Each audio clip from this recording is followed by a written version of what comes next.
Hey, I'm Emily. Since I was little, Mom and Dad, who never got past high school, scraped together what little they could for my college fund. They worked their butts off, believing education was my ticket to a better life.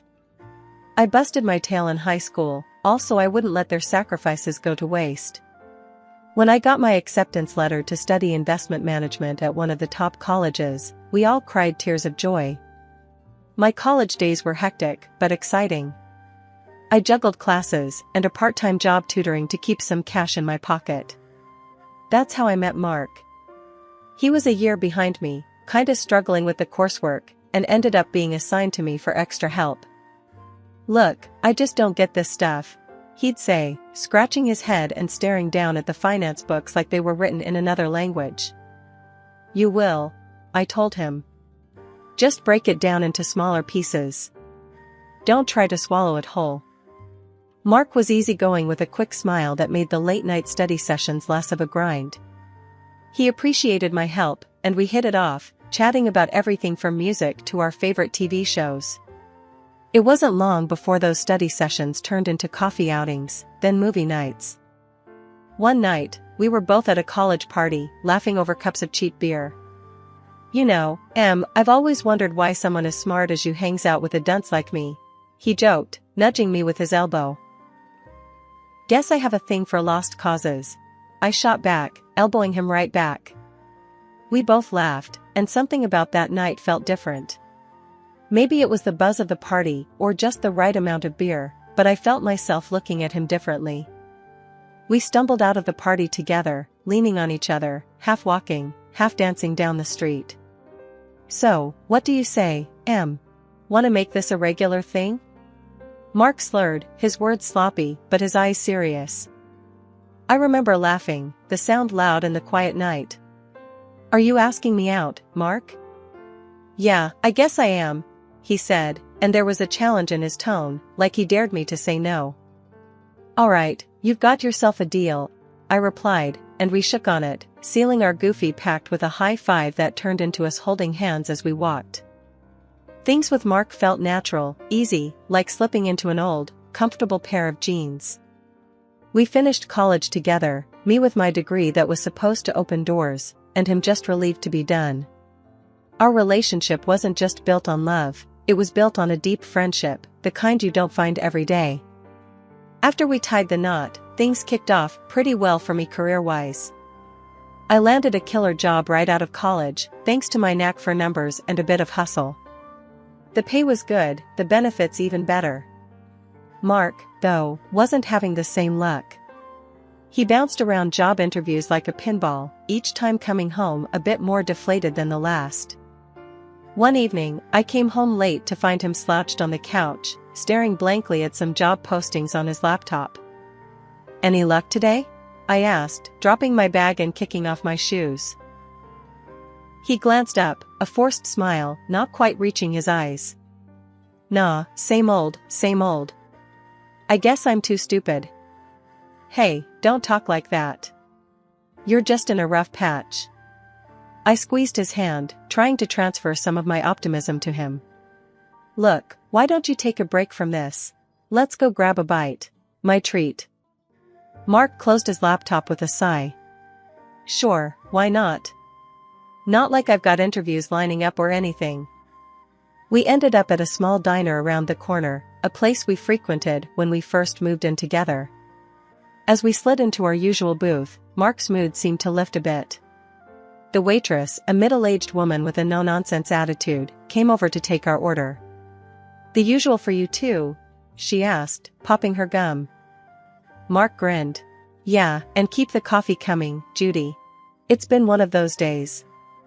"Coming right up, hun," she shot back with a wink. While we waited for our food, I watched Mark play with the sugar packets, lining them up and knocking them down like dominoes. "You know, maybe this is a sign," he said suddenly. "Maybe I'm not cut out for these corporate gigs. Maybe I should think outside the box." I leaned in, curious. "Like what?" "I don't know, something hands-on, something real. Not just shuffling papers and pleasing bosses." "You'd be great at that," I said, meaning every word. You're good with people, Mark. Maybe something in sales? Mark chuckled, his eyes lighting up a bit. That might be a good idea. The conversation drifted as our food arrived, but I could tell something had sparked in Mark. For the first time in months, he seemed to consider the possibilities rather than dwell on the failures. It took a good while, but finally, he snagged a position. Not the dream job by any stretch, and the paycheck? Well, it was nearly half of what I was pulling in. I didn't mind the disparity, I was just glad he found something. But Mark, he took it hard. You could see it ate at him, being the one who brought less to the table. I just never thought I'd be the one being supported, he admitted one night, his voice low, almost drowned out by the hum of the microwave in our tiny kitchen. Hey, it's us against the bills, not you against me. I tried to reassure him, passing him a beer. We're a team, right? Yeah, a team, he echoed, but his half-smile didn't reach his eyes. Over time, though, he seemed to get used to the setup. The weight of paying rent, groceries, and everything in between fell on my shoulders, and I handled it without a fuss. I even splurged on him now and then, fancy gadgets, the kind of clothes he wouldn't buy for himself. Mark got cozy with this arrangement, real cozy. Started pointing out stuff in stores, saying, "Hey, that would look great on me, huh?" I laughed it off, clouded by love, thinking this was just playful banter between us. My colleagues at work saw it differently. "He's getting a bit too comfortable, don't you think?"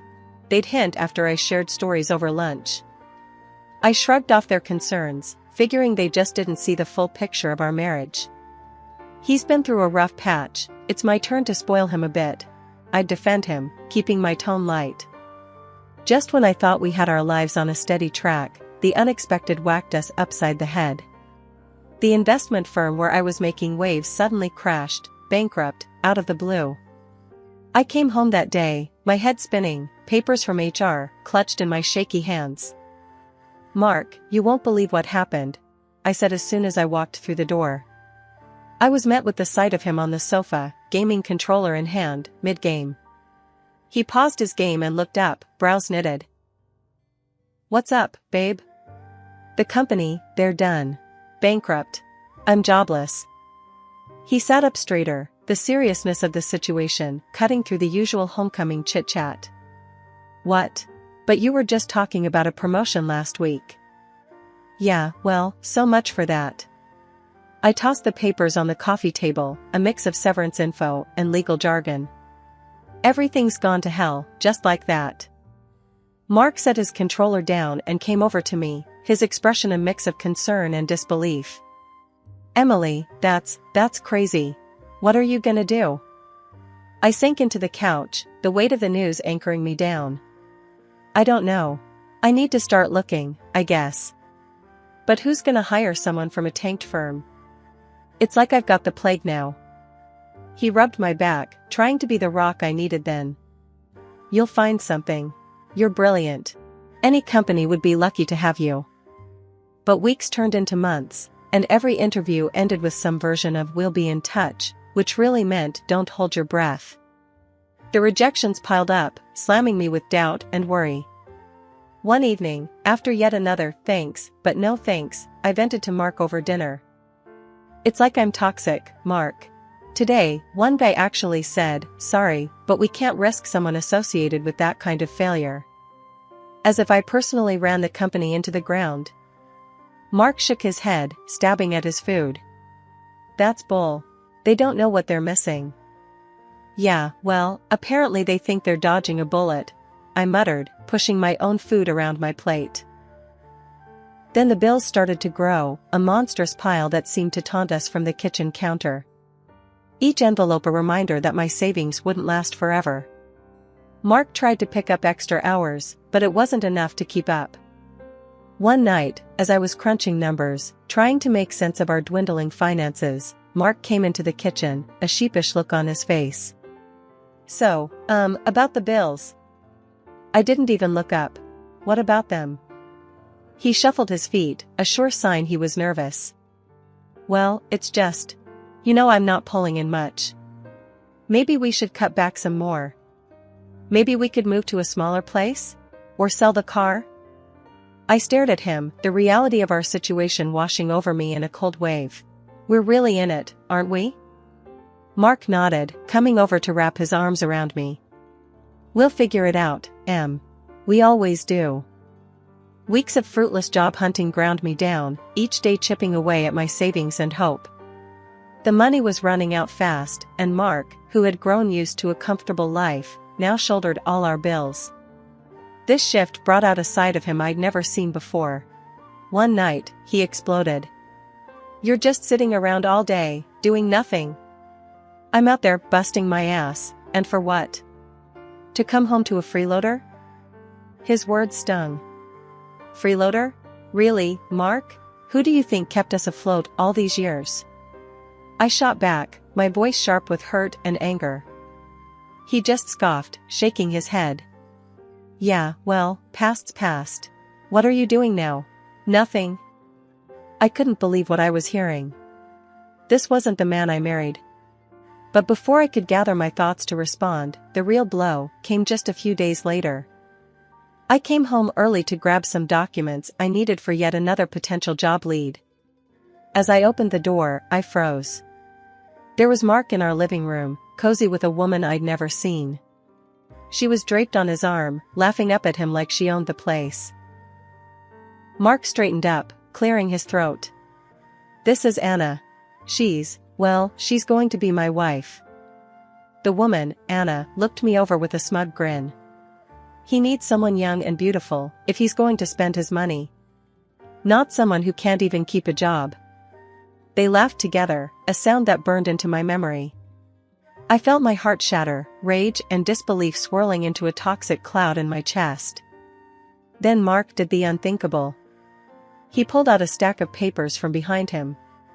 "Here, divorce papers. I think it's time you moved on, Emily." Without saying another word, I took the papers. My hands shook as I signed them, each stroke of the pen severing the last ties I had to the man I once loved. I packed my things, my movements robotic. As I zipped up my suitcase, Mark and Anna didn't even pause their celebration. The contrast between their laughter and the tight, painful lump in my throat was too much. Walking out of that apartment, suitcase in hand, felt like stepping into a void. I had no job, no husband, and suddenly, no home. The morning after I left Mark, I woke up early, feeling displaced, but determined to start over. I had spent the night at a cheap motel, the kind where you pay cash and no one asks questions. I knew I needed a plan, fast. After a stale coffee and a dry muffin from the motel's vending machine, I walked the streets, aimlessly at first. Then, I remembered a beauty salon nearby, a place I used to frequent back in better days. The owner, Linda, had always been kind to me. Maybe, just maybe, she had some work, anything really. Linda was at the counter, her back turned, stocking some shelves. "Can I help you?" she called out without looking. "Linda, it's Emily. I was wondering if you had any work available." "Anything at all," I said, my voice a mix of hope and desperation. She turned around, her face lighting up with recognition, then concern. "Emily? Honey, what happened? You look like you've been through the ringer." I sighed, the story spilling out of me, the job loss, Mark's betrayal, the divorce. She listened, her expression softening with each word I said. "Oh, sweetie, I'm so sorry. Let's see what we can do for you." She pondered for a moment, tapping a finger on her lips. "You know, I need someone to help manage the front desk, answer phones, schedule appointments. You think you could handle that?" I nodded eagerly. "Yes, absolutely. I'd be grateful for any opportunity, Linda." She smiled, her warm, reassuring self. "Good. Why don't you start tomorrow? We'll figure out the rest as we go. And hey, about a place to stay, the apartment above the shop is empty. It's not much, but it's clean and safe. You can stay there for half the rent until you're back on your feet." I was overwhelmed, tears pricking at the corners of my eyes. "Linda, thank you. This means so much to me." "None of that now," she waved off my thanks. You'd do the same in my shoes. Let's not make it a big deal. Just be here at 8 tomorrow, bright and early. The next few weeks were a blur of learning and adjusting. Linda showed me the ropes, and I picked up the nuances of the beauty industry quicker than I thought. It was like I was slowly piecing myself back together, finding a new purpose in a place I hadn't expected. Mark and my old life seemed like a distant memory, a bad dream that had loosened its grip on me. I worked hard, stayed late when needed, and slowly, I began to feel whole again. But it wasn't just about surviving anymore, I was starting to thrive. Linda noticed too. "Emily, you've really turned this place around," she said one evening as we were closing up. "I'm thinking about expanding, opening another location. What do you think about running this one for me if I do?" The offer took my breath away. "Really? Linda, are you serious?" "As a heart attack," she chuckled. "Think it over. No rush." As I walked up to my little apartment above the shop, I realized that this, right here, was my fresh start. My chance to rebuild not just my career, but my life. Running the beauty salon started to feel like second nature. Every day, I put in all I had, and Linda noticed. One morning, as we were gearing up for another busy day, she came in with her usual spark. "Morning, Em. How's our little empire doing?"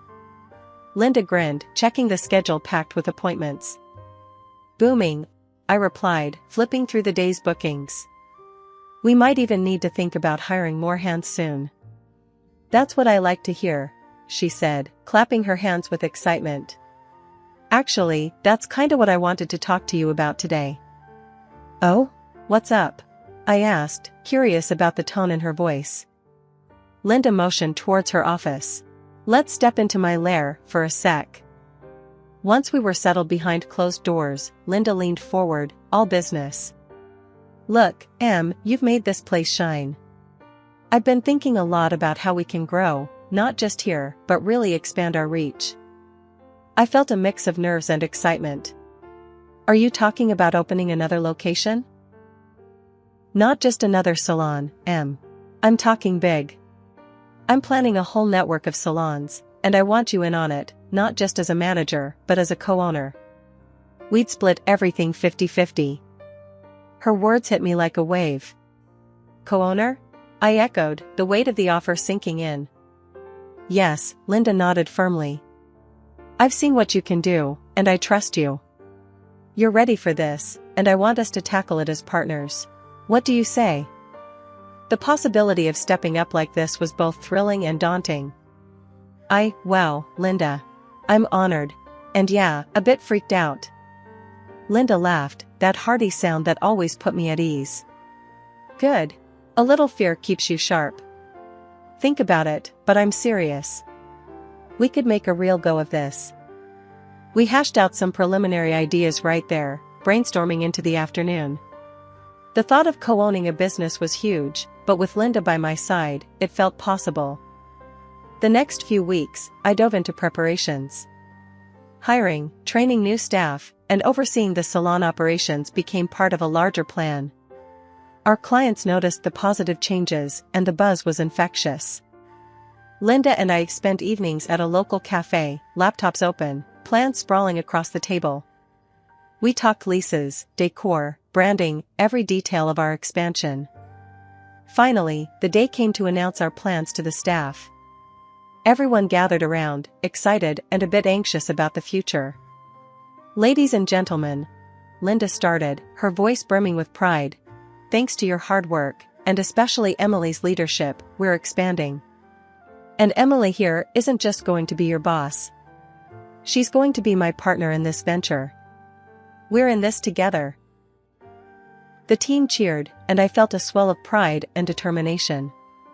This was my shot, our shot, to build something lasting. It had been 7 years since the divorce, and life had moved on. I was in one of my salons, chatting with Mrs. Peterson, an elderly client who loved getting her hair done here every month. We were laughing about something trivial when the door swung open, and there he was, my ex-husband, Mark, with Anna, the same woman he had left me for. I stiffened, but before I could say a word, Mark burst out laughing, loud enough for everyone in the salon to hear. "Look at this, Emily has become just a simple hairdresser. What a waste of all that fancy education." Anna chimed in, her voice dripping with disdain. "Yeah, what a total loser. Guess the high-flying job didn't work out, huh?" The room fell silent, the air thick with tension. I felt every eye in the place on me, waiting to see how I'd respond. But before I could gather my thoughts, Mrs. Peterson stood up from her chair, her cape still draped around her. She pointed a manicured finger at them, her voice sharp as a tack. "You two ought to shut your mouths. This woman here," she waved her hand at me, "owns not only this salon, but a whole chain of them. She was just named one of the most successful young entrepreneurs in the country." Mark's laughter died in his throat. He looked like he'd been slapped. Anna's face went from mocking to shocked in an instant. "And another thing," Mrs. Peterson continued, her eyes narrowing. "I live next door to you clowns. Mark, you're hardly ever sober, and you get fired from your job so often it's a wonder you have any work at all."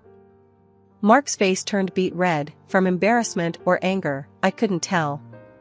He grabbed Anna's arm, muttering something under his breath about leaving. As they headed towards the door, Anna suddenly whirled around and stormed back in, Mark trailing helplessly behind her. "I want my hair done here, and I want you to do it, Emily," Anna declared, standing defiantly in the middle of the salon. Her voice was loud, her tone brazen, as if challenging me directly. I raised an eyebrow, taking in her audacious demand. "Sure, I can do that. It'll be $250 for a cut and style with me." Her confidence wavered, her eyes widening at the quote. "What? I'm not going to spend a quarter of my salary on some hairstyle." Mark, looking defeated and embarrassed, tried to pull her away again. "Come on, Anna, let's just go." They left for good this time, with Anna still muttering under her breath about the prices. I watched through the window as they got into an old car that looked like it had seen better days. As the days turned into weeks, the incident with Mark became just another story that added to the rich tapestry of my life's unexpected turns. The salons were thriving, and with each passing day, I found more reasons to look forward with optimism rather than backward with any regret. One crisp morning, while I was arranging the new line of organic hair care products on the shelves, Linda strolled in, her eyes bright with what I knew was another big idea. "I've been thinking about how we can expand our brand. What do you think about starting a training academy right here in the salon? We could teach the next generation of stylists, pass on what we've learned." I paused, considering the idea. It was bold, like most of Linda's ideas, but it made sense. "That sounds amazing. We've got the space, and it could really set us apart from the competition," I replied, my mind already racing with the possibilities. "Exactly my thought." Linda clapped her hands, her enthusiasm infectious. "And I want you to lead this project, Em. You've got the knack for this, and I trust your judgment completely." The idea of leading such a significant new venture was both thrilling and daunting, but I felt ready for the challenge. "I'd love to, Linda. Really, it means a lot that you trust me with this." We spent the next few hours sketching out what the academy could look like, discussing everything from curriculum to licensing. As we talked, I realized how far I had come, from feeling defeated and alone to charting the future of a business I co-owned. Later that day, as I was tidying up after a busy afternoon, one of our regular clients, Mrs. Harper, approached me. She had been coming to the salon since we opened this location and had always shown an interest in the business side of things. "Emily, I've been hearing great things about what you're planning," she began, her tone earnest. "You know, my granddaughter is finishing school soon, and she's got a real passion for beauty. Maybe she could join your academy?" "That would be wonderful, Mrs. Harper," I said, genuinely pleased. "We'd be honored to help her start her journey. Once we get everything set up, let's make sure she's one of the first students." Mrs. Harper beamed. "Thank you, Emily. It's young women like you who inspire her. She talks about how you turned things around and made a success of yourself. Hearing that filled me with a warm glow of pride and a sense of responsibility. "We try to inspire where we can," I replied with a smile. That evening, as I locked up the salon, I thought about the future. There was so much potential, so much yet to achieve. The road hadn't been easy, but every challenge had strengthened me, every setback had taught me something valuable.